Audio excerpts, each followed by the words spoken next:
marred by a fall involving Australian dirt track champion Todd Wiltshire and Tony Primer on the second lap. Wiltshire is down and Primer fell, and Todd Wiltshire has had a heavy fall. The remaining 4 riders went to a restart. Cessnock rider Chris Watson, the holder of 34 national and state titles, looked to have it won, but it was not to be. The white flag's coming out. Cheer the local boy. Get him home if we can. Watson down the main straightaway. It's Chris Watson. Oh, gee whiz, he's blown up. The light's gone on Watson, and he's thrown it away. Oh, what a shocking thing to happen. And Sean Wilmot's had the race presented to him. What a blow, but what a win. Sean Wilmot, the Englishman, is first. Hand waves in the air. Davies got up for second, and David Edwards third. And Chris Watson missing out in a time of 1:40.56.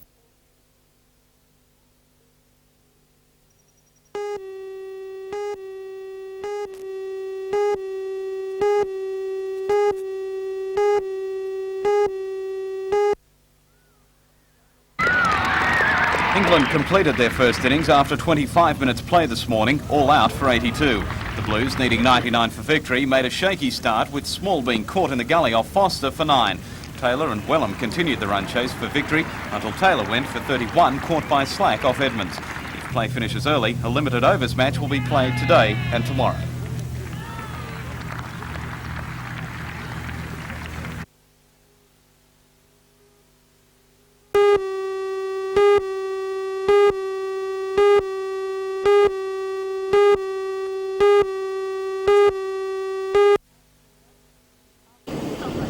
After evading police in a car chase on land, the man drove his vehicle into the lake, jumping out as it hit the water. Police say he then swam away, but the long arm of the law was not deterred. As I followed into the water, and we were swimming around the water for approximately 20 minutes, and then we were getting out towards the middle, where it was very dark and out of the spotlights of the police vehicles, and we lost sight of him. The rescue helicopter was called in. It used its powerful nightlights to spot the man.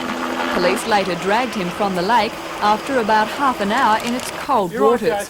He was taken to Wallsend Hospital and treated for immersion. Not so lucky was a dog that police say was in the car.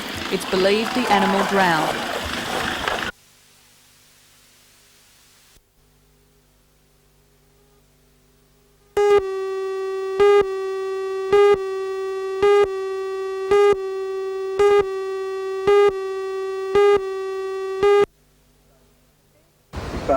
Fair-skin has only in recent times fallen from grace, with fashion dictating that dark skin is in. While outdoor lovers flirt with the sun in pursuit of the tan, the Cancer Council of New South Wales has issued a warning. 2 out of every 3 Australians are likely to develop skin cancer. The most common types are basal cell, a slow-growing, locally destructive tumour, squamous cell, a more vigorous growth which can spread internally, and melanoma, which usually arises in a mole, spreading beneath the surface. In extreme cases, skin cancer is severely disfiguring and can kill. About 1,000 people die in Australia each year. But if detected early, most cases can be completely cured. These basal cell cancers were caught in the early stages of development. Treatment is simple and fast. Cryotherapy is a simple technique of freezing these lesions. These lesions then weep a little bit for several days, heal up within 2 or 3 weeks. If the skin cancer is left unchecked, treatment becomes more complex.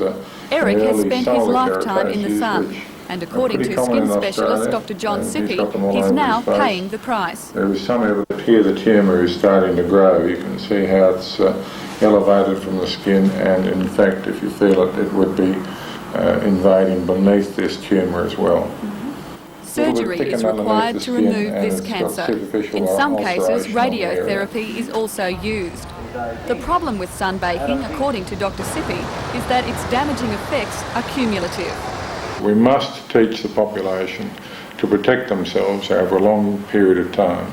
It's important that they use the methods that are available to them, particularly from an early age, and parents should be particularly careful in treating and looking after their young children. Well, going into the summer season, what advice would you give to sun lovers? They should use high protective factor sun creams, 15 plus. They should wear broad-brimmed hats. They should wear clothing that will protect the back of the neck. In other words, t-shirts are really not suitable. And they should leave the hotter parts of the day to the animals and the birds.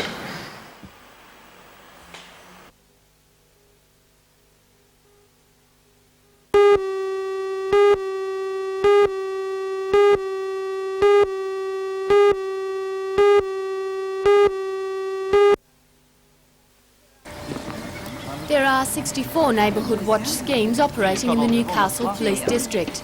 They've had great success in reducing break and enter crimes, in some districts by up to 90%. But a problem has emerged.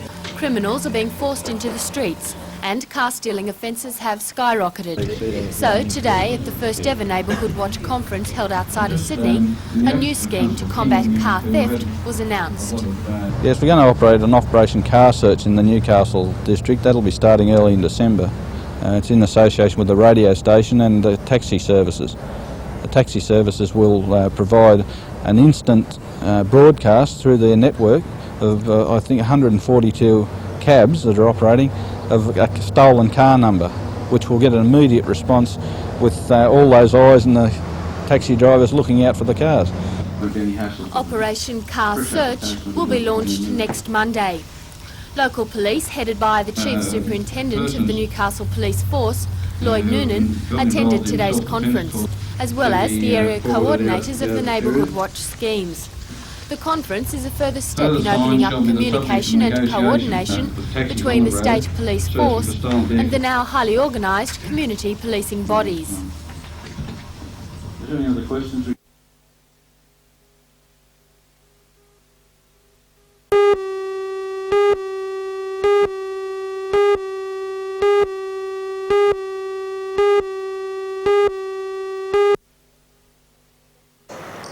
Executive Director of the Association of Private Health Funds, Russell Schneider, says the government must come to terms with the fact that Medicare isn't working and it's far too expensive. He says all the Commonwealth has to do is talk to one of the 30,000 people waiting for elective surgery or look at the $3 billion doctor's bill this year to work that out. Unless the government starts actively encouraging people to go into private health insurance, I think the Medicare queues are going to grow longer, the cost to the taxpayer will become higher, and we'll have enormous social costs with people who can't get treated when they need to be.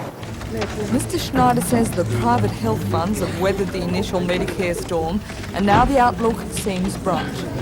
We've seen some very encouraging trends which we've been reviewing today. There's been a gradual increase in numbers. We've had something of a J-curve effect. There was an enormous drop in numbers when Medicare was introduced because the government was encouraging people to use that service. The government's now reaping the reward of that, which is a very, very costly reward because it's finding that people can't be treated when they need to be treated, and there's a lot of dissatisfaction growing up. We don't like to see that. We are encouraged that people are returning to private health insurance because that's a way of reducing the total cost to the taxpayer of the health system.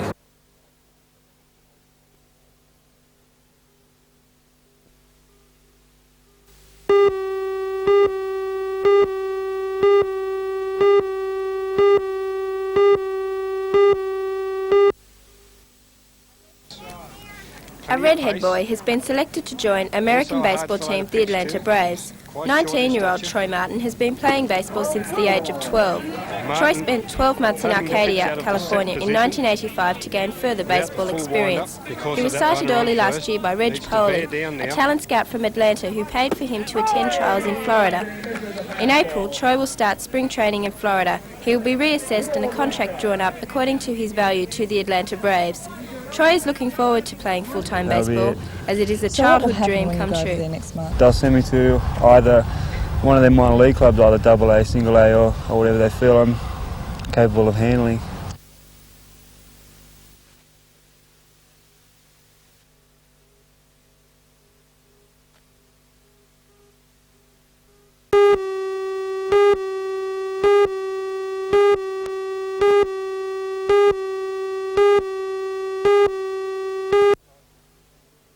sites and assisting with the developers gaining their interest in those sites will certainly be a benefit. It provides a vital missing link and development. It takes time to produce a magnificent hunter authority for 2.5 years.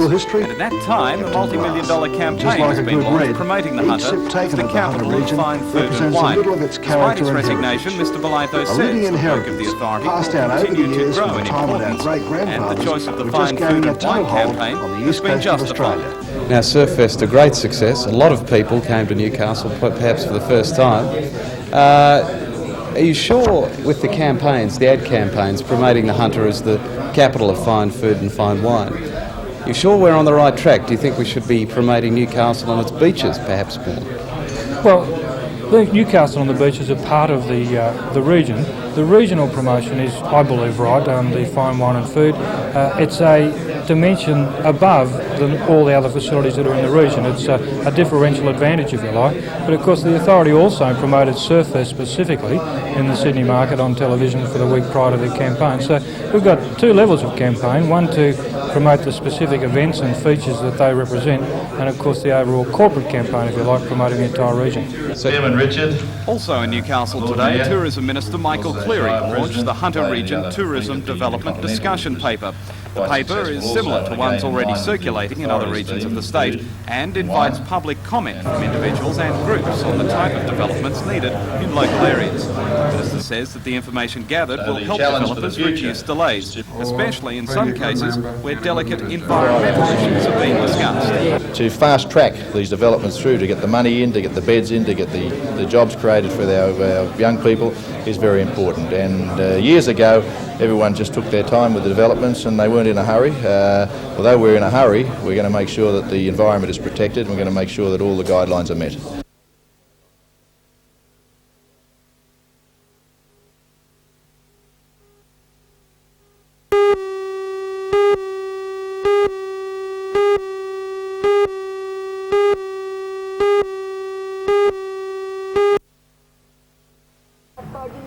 For 20 years, Lifeline has been providing telephone counselling for the troubled in our society from this house in Lawson Street, Hamilton. The house has now outlived its usefulness, and late this afternoon a public appeal to raise money for a new headquarters was launched at City Hall. The Lord Mayor and other dignitaries were on hand to launch the appeal, which aims to raise $250,000. So far, Lifeline has raised over $13,000 towards its target. The money will be used to buy and renovate offices in Gordon Avenue, Hamilton, which the organisation hopes will allow for expansion until well after the year 2000. Lifeline has seen the demand for its services increase markedly over the last 2 decades, as Director Dennis Milliken explains. When we first commenced in 1966, we had 1,800 calls in that year. This year we'll process something more than 10,000 calls. We have to train more telephone counsellors in order to meet the demand. A recent course that we had some 90 people in it. Quite frankly, we don't have a room in the present building capable of accommodating 90 people. So we have to move down the street and look for suitable accommodation.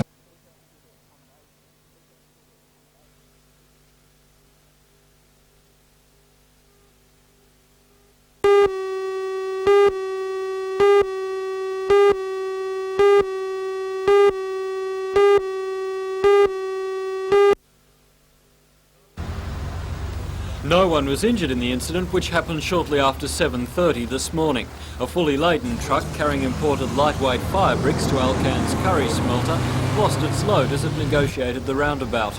Most of the bricks landed on the footpath and curb. The road was partially blocked to traffic for some time, causing interruptions to peak hour traffic. Police expect the roundabout to be back to normal by early afternoon.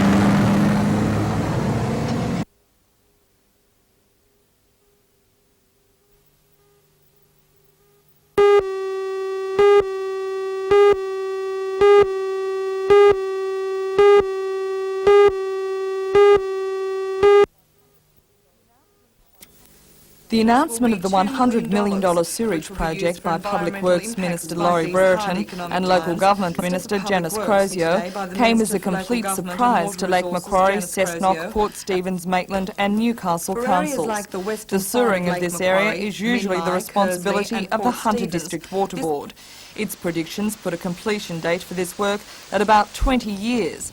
But with the Public Works Department and the council chipping in, the ministers argued it could all be underway within 5 years. Sound good? Well, the only problem is that most of the councils don't have the money. Council certainly hasn't got that sort of money available. We would require special loan funding to achieve that.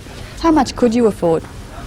I would suggest, due to the present constraints placed upon council, really nothing without special loan allocations. There are two ways the councils could raise funds: by increasing rates, which would overlap on the existing water board rate, or loans from the government, which aren't easy to get, and charge what the councils describe as prohibitive interest for that amount of money.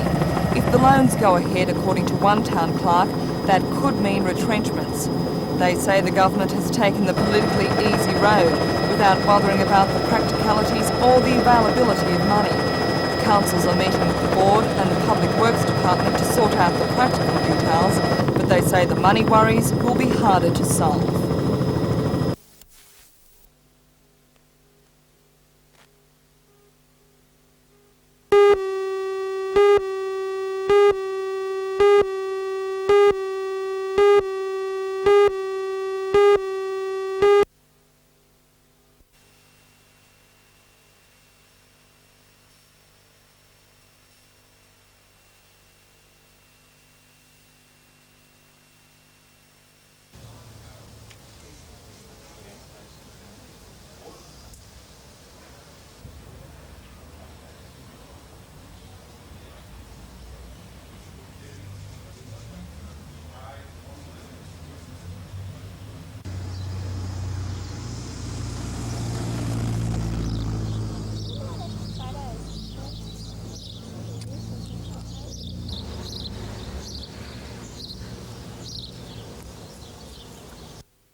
So Hayyu Sayum is an Ethiopian working for the International Red Cross in Geneva as the African Projects Officer. He's been in Australia for 6 weeks, telling Red Cross workers and school children here of the problems afflicting several African countries, including Ethiopia, and of ways we can help.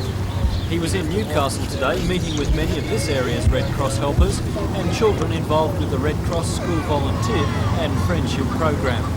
He says many of the problems in African countries will not be solved overnight. The whole thing is to stop erosion in these countries where drought is hitting recurrently, and also to stop deforestation. So Australians can help in other ways other than just giving money? Yes, definitely. I think Australia has got a lot of experience in growing vegetation in a very dry area, and that is the problem that Africa faces today. So technical assistance from Australia and assistance in kind and assistance in fund would help to alleviate the problem of some African countries.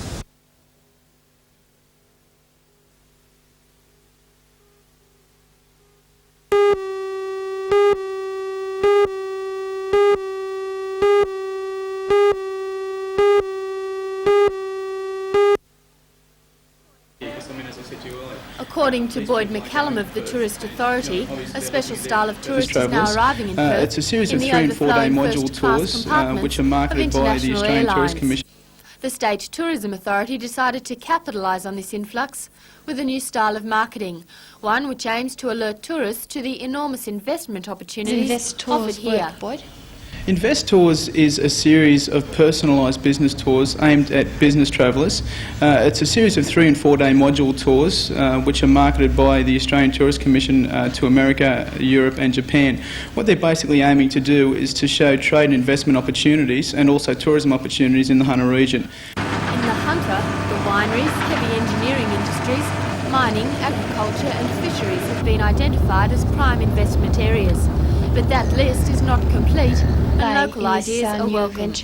Basically what we're asking for is for them to try and identify to us areas of particular interest or industries which could be used in this program. Do you think a scheme like this alone will attract a business traveller to the region? I most certainly do. This is a pilot scheme for the Tourism Commission and for ourselves. Obviously, we've got to get to the forefront. WA are marketing very extensively over there with their America's Cup campaign. I think that it is an excellent idea to attract investment and trade opportunity to the Hunter Valley.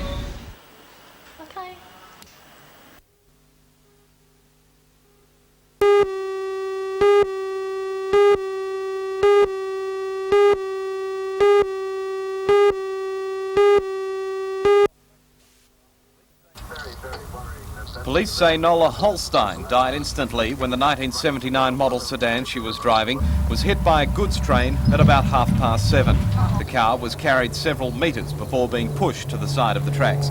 Ambulance officers who pulled the woman from the wreckage said she'd suffered severe head injuries and was alone in the car at the time.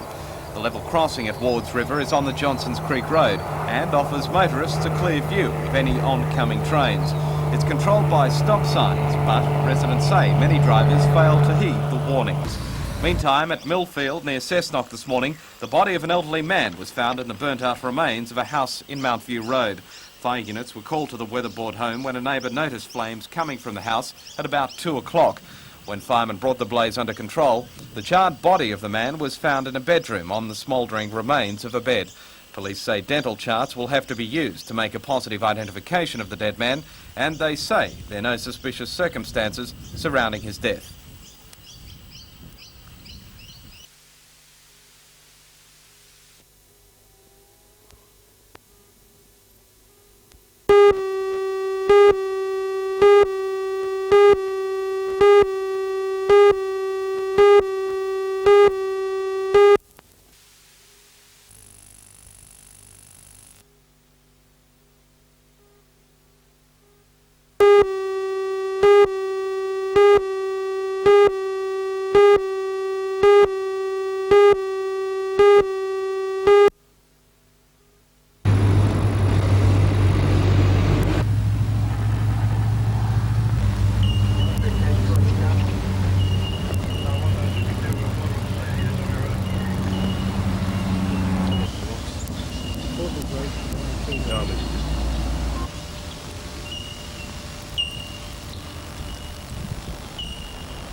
Trouble.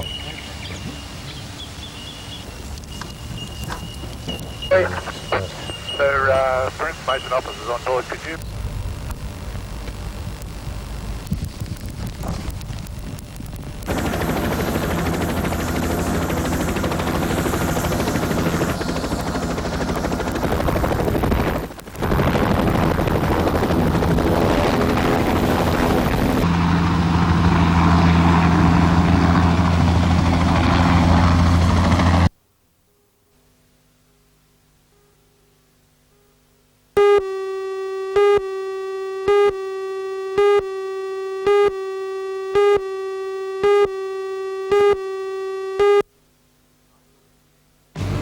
Tonight on NBN News, we'll report on a police hunt at Merriweather Heights for a young man alleged to have assaulted and attempted to murder a middle-aged woman.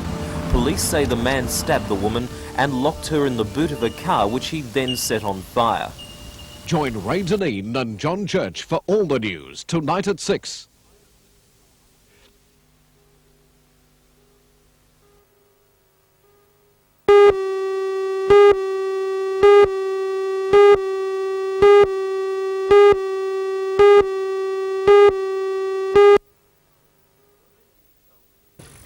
The meeting discussed many proposals for next year and beyond, including a plan to upgrade facilities at the International Sports Centre. The plan, presented by local architect Steve Doran, is for a multi-purpose, multi-level club and sports centre at the southern end of the ground. The meeting also set up guidelines for the 87 competition and for the much sought-after entry into the Sydney competition in 1988. Topics discussed included promotions and marketing, media coverage and the Lower Hunter Rugby League. The board announced their team officials for next year's representative side, with former St George player Robert Finch called to the reins as coach. Stayed on myself.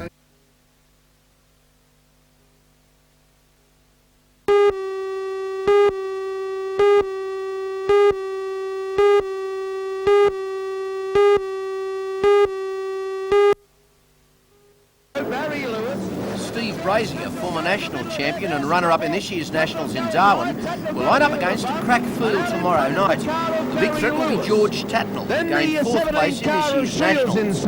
Others to watch are Bob Tunks, Bob Blacklaw and John Walsh, who will no doubt set the scene for a fast confrontation. Singleton driver Alan Bates is another hopeful. The last time Tatnell and Bates met, an engine fire robbed Bates of the checkered flag, so he'll be out for revenge. 20 entries have been received in the 20-lap sprint car final, and with 600 horsepower each, there's sure to be some ground-shaking action. Super sedans will also be featured on the program, as well as street stocks and those crash-bang stock cars.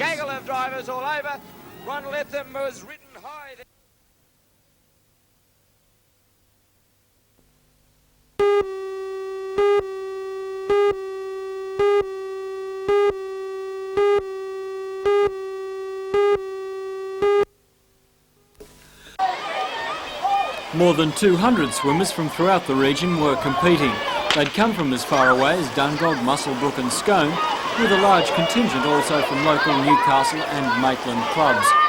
3 records fell, and all were set by swimmers from the Hunter Club at the junction.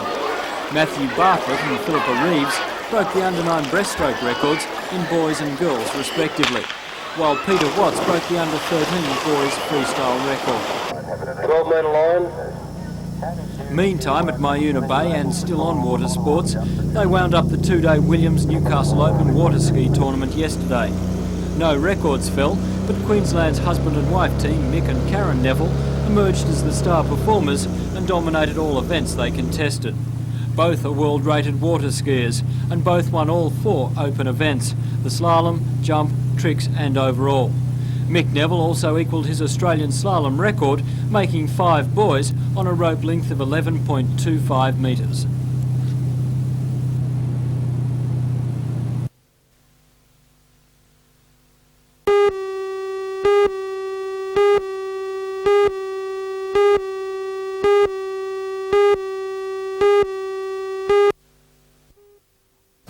Apart from materials such as wood, stone, metal and bones, the artists have used plastic and even videos in their sculptures. This piece by Peter Reid, called Jealousy Fetish, is made of painted plaster, and today the artist was on hand to provide visitors to the gallery with an insight into his work. The 1985 Newcastle artist in residence, Ernest Hugh, is exhibiting 2 pieces. They reflect his love of stone, wood and marble. The largest work on display is by Jutta Feddersen. It was inspired by a sunken marketplace near Naples in Italy and is part of a series by the artist dealing with the dwellings of early man. Some of the other sculptors represented include Pippa Robinson, Paul Selwood and Peter Tilley. Also at the gallery, a major work by Australian painter Frederick McCubbin is on display. The landscape oil painting called Bush Idol is on extended loan from the private collection of David Waterhouse.